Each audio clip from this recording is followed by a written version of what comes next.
Our next SAT talk presenter is Dr. Gordon Giesbrecht. He is a professor of thermophysiology and associate dean in the Faculty of Kinesiology and Recreational Management at the University of Manitoba. Gordon studies human responses to exercise, work in extreme environments. He has been featured on several television documentaries, including Cold Embrace on CTV, and the Discovery Channel, and Self-Experimenters, which were aired on CBC, The Nature of Things. He also was dubbed Professor Popsicle in a feature article in Outdoor magazine. He has appeared on Late Night Show with David Letterman and has twice been a guest on the Rick Mercer Report. Please welcome him, and he will tell you a bit more about himself and what he does. Welcome, Gordon. Thank you. I'm going to take that. Yeah. Well, thank you. It's great to be here. It's great to have all you folks here. I got around to talk to most of you this morning while you were having breakfast, and you're getting your eyes open and everything. And folks have come from around the province, traveled great distances, and we appreciate that. And we certainly hope that when you graduate, you'll look at further education. And there is only one university to come to, and that's the University of Manitoba. And we here think that part of what we would do for you when you come here is to help prepare you to make a living. I think that's what most people, if you go to post-secondary education and training, whatever that might be, you want to prepare to make a living. But we also, hopefully, will help prepare you to also make a difference. As you move along in your careers, hopefully you'll make a difference somewhere. And I've had the privilege in my job here at the university. I've been a professor for about over 20 years. I don't know exactly how many, but over 20, somewhere around there. I've been very privileged to teach students, but also to do research that has actually made a difference in the lives of a number of people. I'm going to ask you to participate 3 times during this 10 minutes. So here's the first time. Anybody know what language this is? Latin. Good. Does anybody know? Here's the big question. Does anybody know what it means? Vitas salvante, life, saving lives. And that is the motto of my lab, because a lot of what we do actually produces information that we're actually getting out into the public to try and change lives. So we're going to do some fun things here. Hopefully this talk will be fun for you, but also it could save your life. We're going to talk about 2 different things, areas that I've done research in, and both of them, and the reason I'm highlighting them here is because they actually are areas where we've actually come up with information to help save lives. This is how I started off in the university, doing cold water immersion. I've been hypothermic 40 times myself, which I think is a world record. When I retire, I'm going to try and verify that and try and get into the Guinness Book of World Records. But I've also done hundreds of other hypothermia experiments in volunteers. And no, it's not very difficult for me to get volunteers. I have a lineup. And we're going to actually get back to this in a moment. And in between there, in the last 5 years or so, I've been doing things with vehicle submersion. So this is a tweet by Rick Mercer a few years ago, flying to Winnipeg to catch up with Dr. Popsicle. No idea what he has in store for me. Well, he actually did have an idea, but we put him in this vehicle. This is a pretty basic picture, nothing exciting about that, except a few minutes after this picture was taken, we rolled that vehicle into the water, and the 2 of us sank in that vehicle, and then I briefed Rick on how to actually escape from that vehicle. And so here's the second time you have to participate. If you are in a vehicle and it ends up in water, what do you think you should do? Just throw out some ideas. What? Get out. Well, get out, that's a good one. How many of you have heard some version of you can't open the door because there's too much water pressure, so you should wait till the vehicle to fill with water, it'll equalize the pressure, and then you can open the doors. How many of you have heard of something like that? That is taught, published all over the place, and that is technically true. Indeed, when the vehicle is full of water, you will be able to, the pressure will be equal, and the door can be opened. The question is, will you still be alive to open it? And so here's, and we'll have the sound off on this, and This is just, I've done 100 vehicle submersions with people in them, and you're going to see in this, it's very, very important to note that that is not a person, that's a mannequin, because if it was a person in for this one, they wouldn't make it. But very interesting, nobody really thinks about, well, you did, you just get out of the vehicle. And right now it's very important that, to note, I'll point out on the right screen here, that the water's very low inside, the vehicle is sinking, and you can open up that window anytime here. So basically, the bottom line is basically you have a minute to get out of this vehicle. After that, it's going to be very difficult. There are 4 doors, 4 side windows, a front and a back window, 10 possible exits. The doors are useless because there's too much pressure. Now you can't get out those front windows, but you might be able to get out the back windows, so if you get in the back seat and do that. So now you're kind of getting close to that minute is being used up. And at this point, because the water is pressing against the doors and the windows, you can't open the doors or open the windows. And now you're in a vehicle that has 10 potential exits, and they're all useless to you. And at this point, even though there's lots of air in there still, basically you are in an unsurvivable situation. And there's still air in there, and it's interesting, just think about this. There's air in there until the bubbles stop, and so there's still air in there, you could still be breathing, and you've heard, let the vehicle fill with water, and then you can open the doors. Think about it being in there with all this water coming in, and now the water is gone, or the air is gone, the vehicle is full of water, and absolutely, if you were still alive, you could open the door, but the chances are I've not heard of too many people in history actually pulling that off. Not too many stuntmen out there. So this has sound. So I've showed you from the outside what it would look like in a bad scenario. We're not getting out. This is, so we say, okay, what's it look like inside? And this is some video that I'm the cameraman here. I'm in the back seat. So there's 4 people in this vehicle. And we said, okay, let's make it a bit challenging. Back windows don't work, as many vehicles with child-proof windows. Can we all get out in the front windows before, again, the water gets up too high?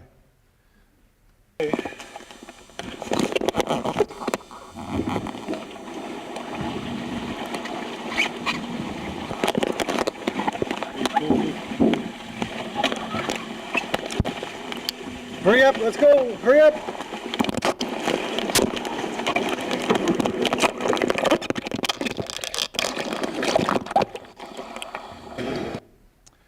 So that was a little under a minute. If you know what to do, you can actually do a lot of things in a short period of time.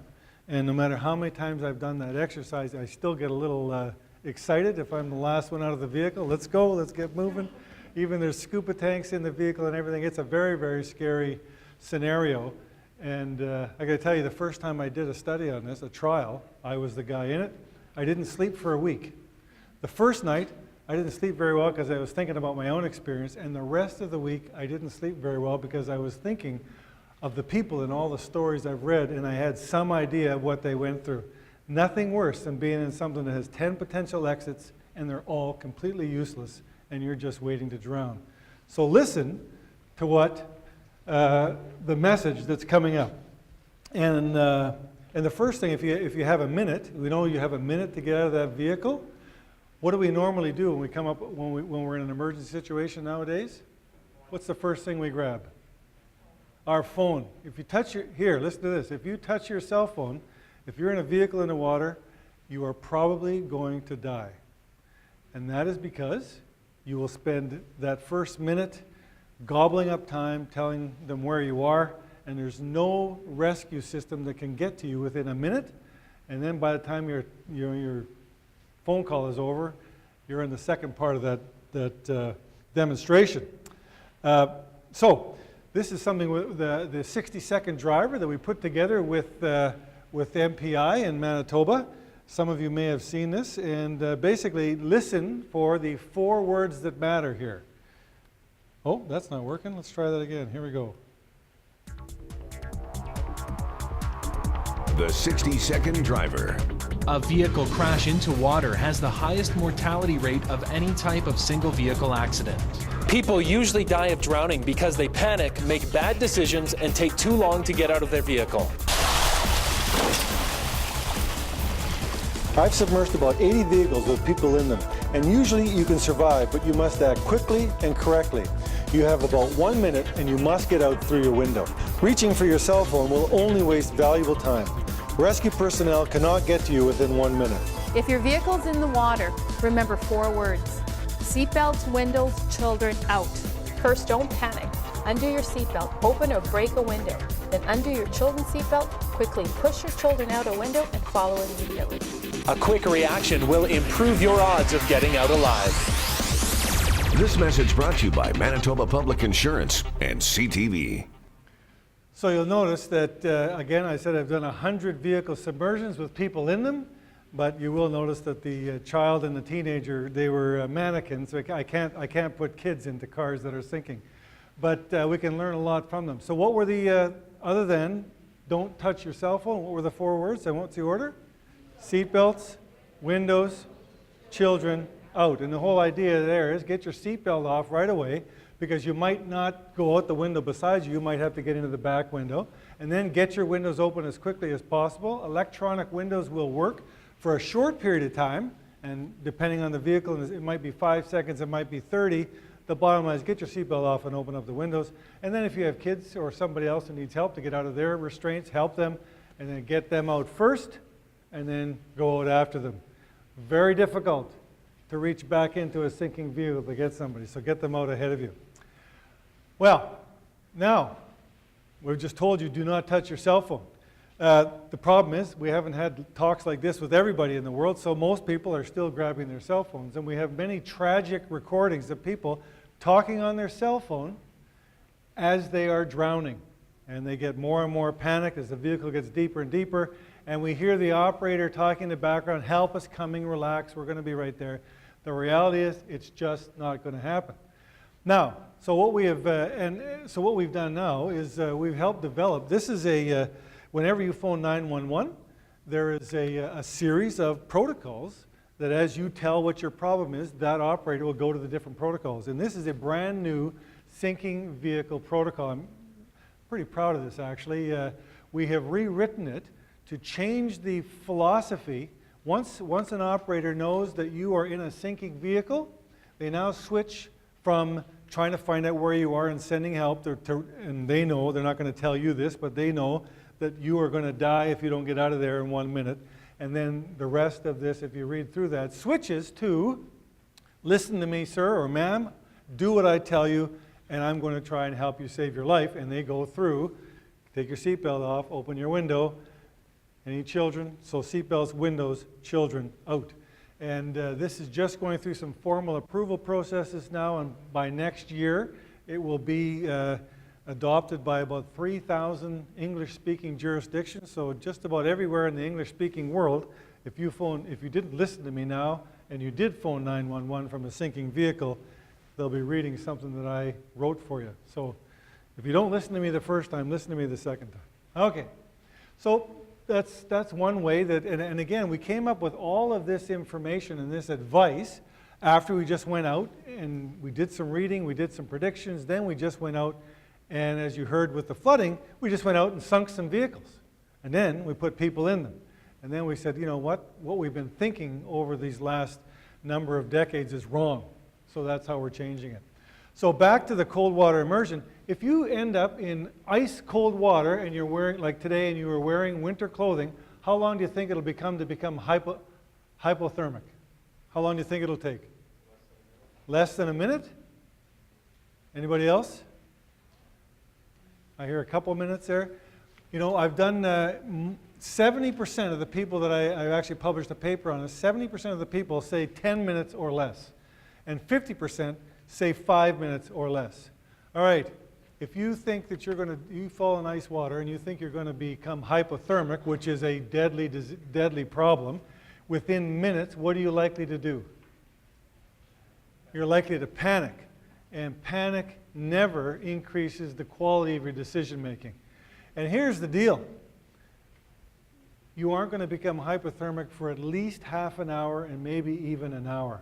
If we put all of us in with our winter clothes and ice water, it's going to take a long time. You can die very early in cold water, but you'll be perfectly warm. What you'll do is drown. And the main thing that happens when you first get in cold water is you have the cold shock response. We've all had that. We get cold and go, That's the gasp response, and then we'll hyperventilate for a bit, and then we'll finally relax and get our breathing under control. And that really is what kills most people if they end up in cold water. They can't, well, first of all, if their head's underwater when they take a gasp, they drown, and then the rest of this talk doesn't matter for them. And, then if they come up and you can't control your breathing, then you can't control your movements. So you can't swim properly. So we tell people just survive that first minute. So a few years ago, we had the opportunity to go on the David Letterman show and teach. We came up with another quick slogan that it's a 1-10-1 principle. And basically it goes through all the different things we're talking about, but gives you a life-saving message. So here we go. So the picture of this is there's a big tank full of ice water. It's about 2 feet of crushed ice in it. I said I needed some ice. He drove up this huge truck all full of ice. So I got enough ice. And it's on the corner of 53rd and Broadway in New York.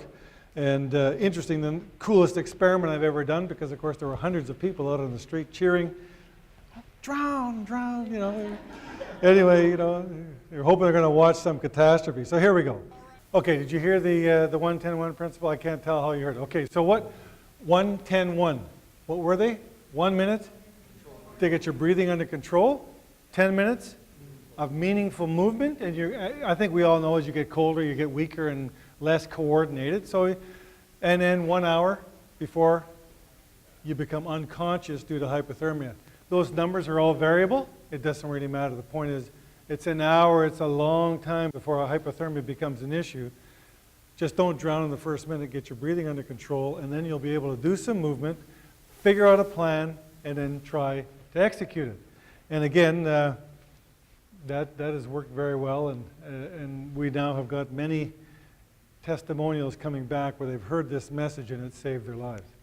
So Sarah Jessica Parker also was on the show. She was very nice and actually gave me a warm cup of tea later on to help me warm up. It didn't really help, but it was nice to have her there. And thank you very much for your attention.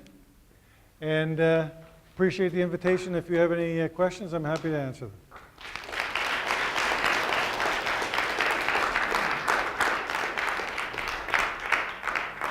Yes. I had a couple questions actually. One with the car thing, the electrical windows, you said sometimes they're operational for a while, but is there any merit in trying to kick out windows, because that's very difficult to do, or you just waste your time? Well, the first thing you have to do, well, if it's whatever it is, whether it's a hand crank window, so the question is, what else might we do? So if you have a hand crank window, you obviously try that. Second, because the first thing is get your seatbelt off. And if it's an electrical window, as soon as your seatbelt's off, you try it. If it doesn't work on the front, go to the back, try that. And if that doesn't work, then you've taken a bit too long. Well, the window is still the way to get out. That's not the time to say, well, I'll take that other bit of advice and just lie back, sit back, and wait for the vehicle to fill with water, then I can open the door. Because the other thing that screws that up these days is now most cars have automatic locks. And I can tell you, you will not be thinking about unlocking your electric door when you're in that situation. So, I don't have one here, but I actually advocate that everybody should have I don't make any money from this company. It's a little, well, any kind of hammer or spring-loaded center punch will work. I advocate having it's called a Rescue Me. You can get it at several places in Winnipeg. Oh, look at this guy. Let's have that thing. This is a different version of it, but that's cool. So there it is. That can be a keychain. Don't try this. You can do this on a piece of wood or something. Don't go like this and press on it because it'll hurt your finger significantly. But if you basically just, what can I do this on? If I just push that, listen, and when that happens, the center punch comes out, and if that's up against the window, it'll break it. Now, I will just say that if you have one of these, what I do in my car and what I advocate is you actually hang this on either your visor or your rear view mirror.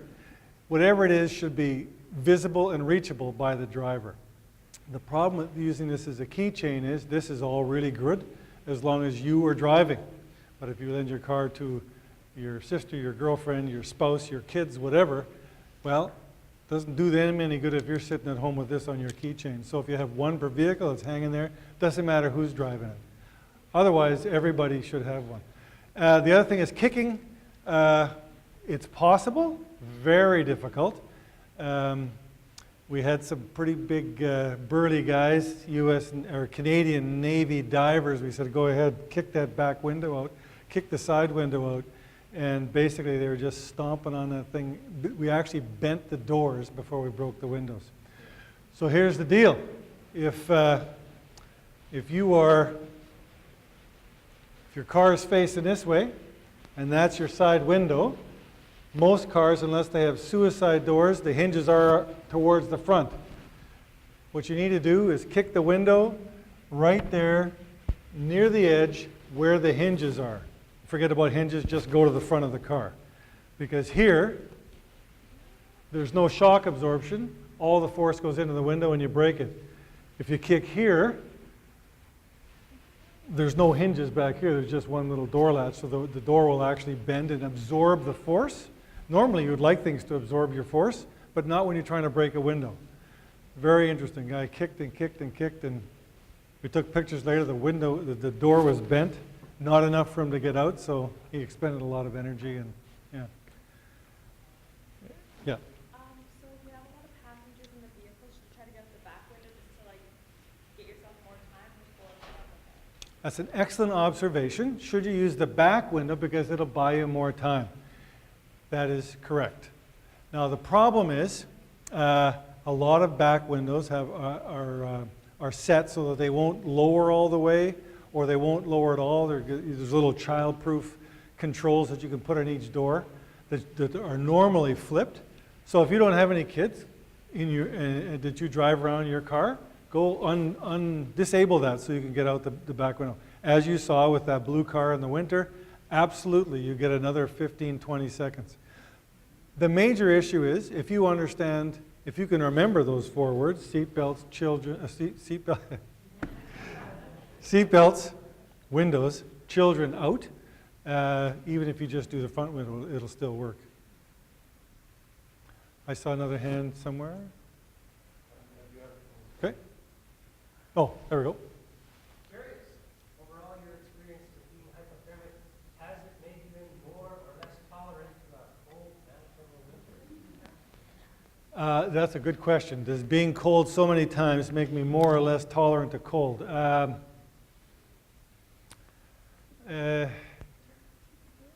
I hate cold, basically. I'm like an oncologist, right? An oncologist knows all about cancer but doesn't want to have it. I really don't like being cold, so when I'm out in the wilderness in the winter, I do everything I can not to be cold. I do have 8 numb fingers, but that's not really from my experiments, but it's also, I used to do a lot of mountain climbing and some expeditions where I know that I damaged the ends of my fingers. So I think as far as actual physiologic tolerance, it's probably about the same.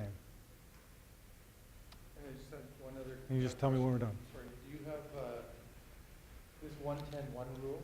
Do you think that also applies to kids? Do you have any evidence of how they, obviously you're not going to throw a kid in the water and measure their physiological responses, but I just have a memory as a kid going swimming in a lake, or trying to swim in a lake with water up to the edge, in the shallow part, and just sinking like a rock almost immediately without, and I don't know, that's a memory only, but. Well, the best things for kids is tell them not to jump into ice water. Probably, that's a good question. I'm not sure that children are as likely to panic as adults are, because they might not, they actually don't, first of all, they haven't lived long enough to get bad information pumped into their head. And secondly, they may not be able to look forward enough to say what the ultimate consequences are going to be. So I think for kids, the best thing is to teach them more, hammer on prevention. Right? Don't go play on the ice, that kind of thing. By the way, this is it's a bit different version of what I have. As I was playing with this, I realized so you can hang this somewhere, and then off your rear view mirror, and you pull it, and it's ready to go. So when I said hang it, don't say how am I going to get it off. Yeah. Well, that's a seatbelt cutter. I've asked many people, many EMS people, have you ever had somebody not be able to undo their seatbelt? And the answer is no. The reality is, if you've survived the impact of whatever your belt is on the inside down here beside you, if you're in a wreck where you can't get that buckle undone, you have had a serious, serious wreck. And cutting your seatbelt off won't be your biggest problem. You'll be embedded in that vehicle. So, you know, that'll work, but it's the center punch that's really the major life-saving issue here. So I think we're done. Thank you very much. Appreciate it. Can I have this?